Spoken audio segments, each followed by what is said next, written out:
Je commençais par rappeler que l'UJFP est une association antisioniste, l'antisionisme étant le nom du colonialisme de peuplement bien particulier qu'est le colonialisme israélien.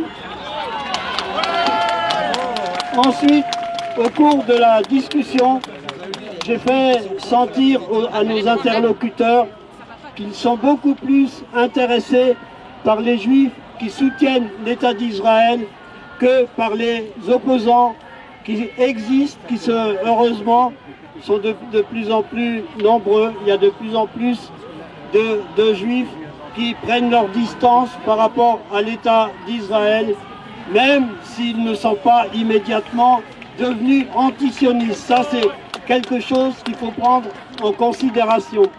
J'ai cité le cas des Juifs des États-Unis qui sont activement mobilisés. Ils ont notamment occupé ce qui tient lieu de parlement aux États-Unis. Ils ont occupé une gare centrale à New York et beaucoup de jeunes juifs des États-Unis sont à la pointe du mouvement BDS, notamment sur les campus universitaires. J'ai rappelé que l'UJFP est partie intégrante du boycott d'Israël et que le boycott d'Israël est tout à fait légitime, a été reconnu comme faisant partie de la liberté d'expression pour des causes légitimes, ce qui est le cas.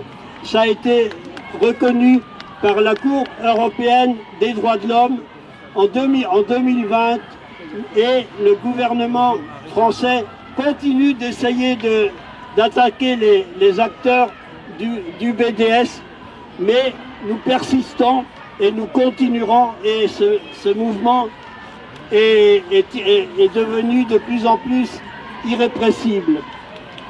Ensuite,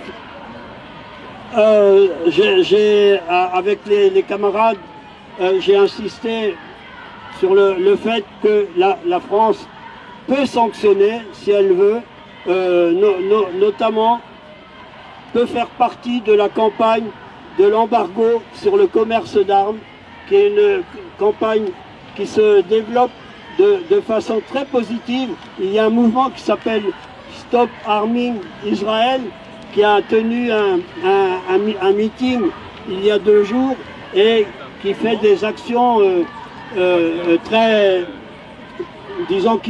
porteuses devant des entreprises qui sont impliquées dans le commerce d'armes. J'ai dit aussi que ce qui est en question dans la politique israélienne, c'est le fait qu'Israël a un manque total d'empathie vis-à-vis des Palestiniens. Et j'ai rappelé ce qu'a dit la philosophe juive Hannah Arendt. Elle a dit « La mort de l'empathie humaine est l'un des premiers signes et le plus révélateur d'une culture sur le point de sombrer dans la barbarie ». Et j'ai dit que c'est ça la situation d'aujourd'hui.